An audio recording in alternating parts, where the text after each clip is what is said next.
morning and welcome back to Haunt the Collector with me, Jace. And if this is your first time here, I'd really appreciate a subscribe, and if by the end of the video you enjoy what I'm doing here, give it a like. Also, anyone you know who would enjoy the content on this channel, let them know and get them here as well. Really appreciate that, guys. Anyway, today I want to discuss that issue that we all have. Display and storage. Yay! So what I want to do is I want to just go around and sort of show you how I store all my empty boxes, etc., and sort of what ideas I've got for my displays for the pieces I've got coming this year and how I'm hoping to do it. As he's proven, it doesn't always go to plan. Way bigger than I thought it was going to be. You know, you do the dimensions, you get it all in your head and you think, oh, that'll look great there. See, he was going to go on a coffee table, which is actually over there. Something else will go on that now. But once it arrived, he was so huge, he was so big. Even though I'd done the measurements, you just don't get you don't appreciate the mass, the immense size.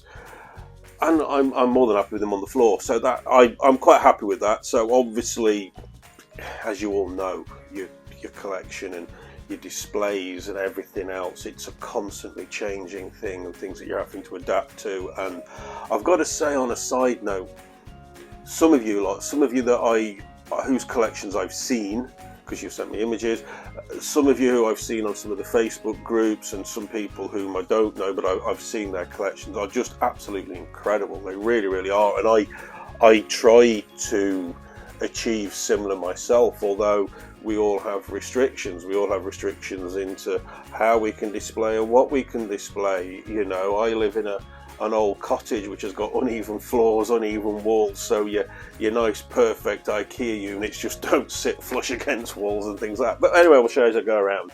So I'm going to take you around, I'm going to show you sort of what I do, and then let me know in the comments at the end of this video what you think, you know, and let me know what you do or your ideas, anything, you know. I love to hear your comments, guys. So without further ado, we're going to have a little wander round. Now, I'm not dragging all the lighting rig and everything with me, so I do apologise if in places it might be a little bit dark. It is literally, it's 8:20 in the morning, so I've got to go to work in a couple of hours. I've actually got a doctor's appointment, so which is why I've got the morning off. So I'm doing this video now before I go to the quacks, and then I got to go to work, so I'll be banging this out this evening. So I said good morning, so it's actually, I should be saying good evening, but anyway, let's go.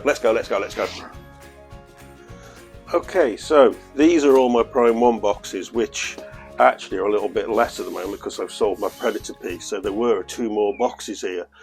But I'm in the garage at the moment, and I apologise for the mess.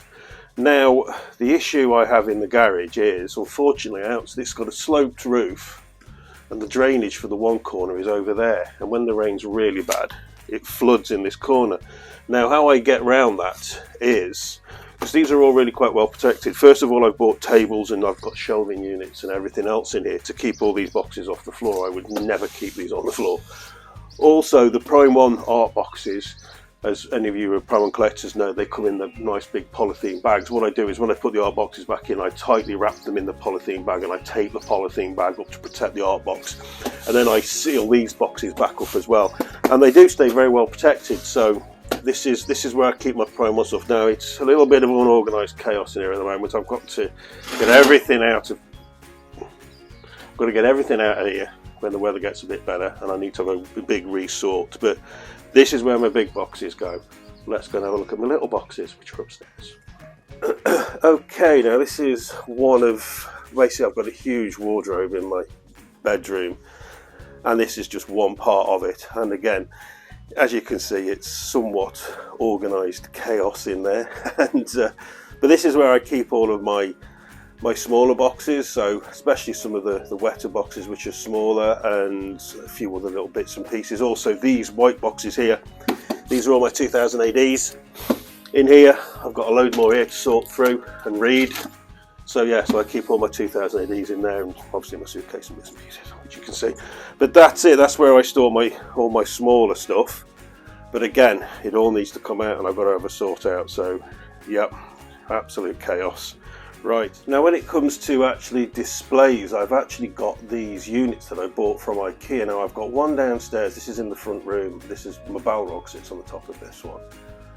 and I've got a single one upstairs. Now I did have the three of them sat together, and that's when I had my Court of the Dead collection, but now I've separated them, so I've kept the double down here in the front room and the single one is upstairs. Now these aren't too badly sized. Now you could easily fit a premium format from Sideshow in here. I had no problem fitting my Court of the Dead characters in here, and but Prime One pieces tend to be quite a bit bigger, as most of you will know.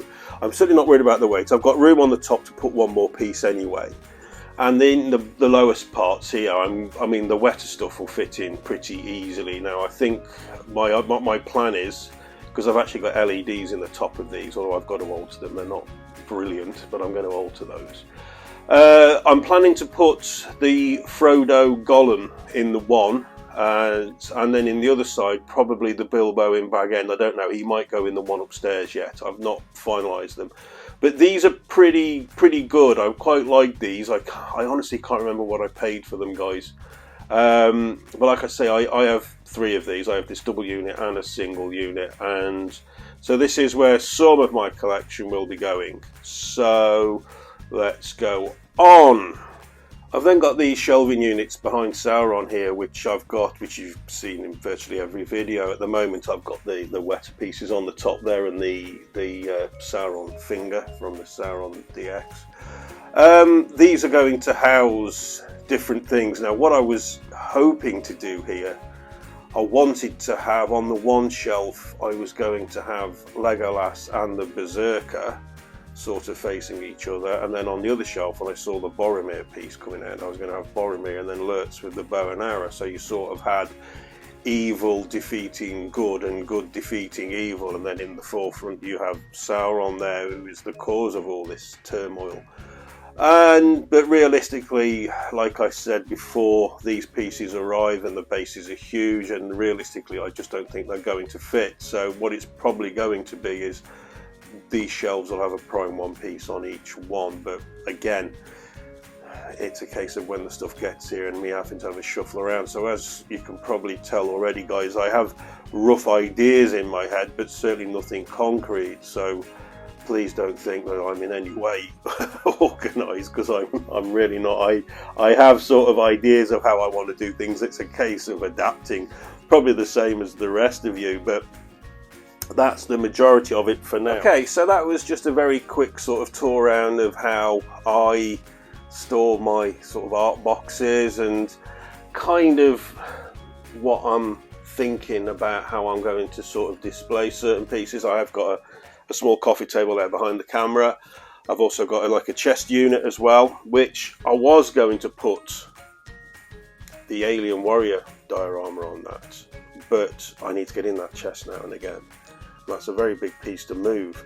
So then I was thinking about putting the Escape Off the Road diorama on, but then when I got the measurements of the Escape Off the Road, I found that he fits on them shelves. So the only thing I'm worried about is the Escape Off the Road diorama is 30 kilos, a little bit over 30 kilos I think actually.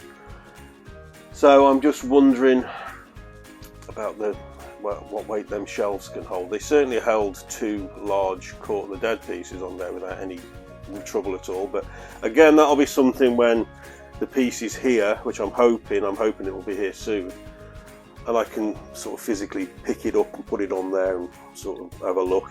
The shelves are well screwed into the wall, so they should be all right. So yeah, so no doubt the same as some of you, for me, it's constantly storage. Display is an ongoing issue, as I say, as I'm sure that's the case with the majority of you.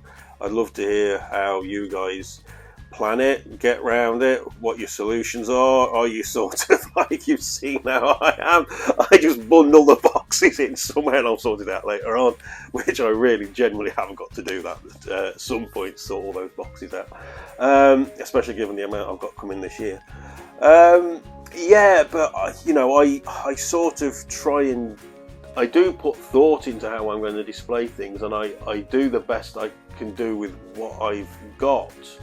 You know, I've not taken you around everything. It's like I've got a setup in the spare bedroom for the 1/1 Nazgul piece coming from Infinity.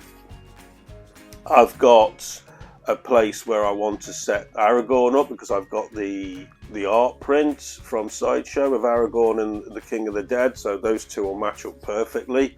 I've ordered the UC Witch King sword, which I really would like to display behind the Prime 1 Witch King piece as and when that's released. I have quite a while to wait for that, you know. So I've got ideas in my head of how I want to do things. It's just that when the things arrive with what I've already got and the space, I have to adapt. I have to adapt as best as I can, and I suppose that's where creativity sort of comes in. Then you've got to sort of adapt to the space you've got, and same with most of your space is an extremely rare commodity in my house.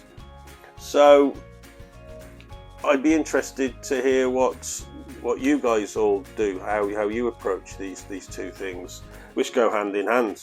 New piece arrives, you've got to display it, you're left with the boxes. Are you one of those very, very rare people who actually destroys their boxes? I've never done that. I've never destroyed an art box. I used to stupidly destroy the shipper boxes. I don't know why. I was probably a good, I don't know how many premium formats into my Court of the Dead range when all of a sudden I realised, why am I throwing them away?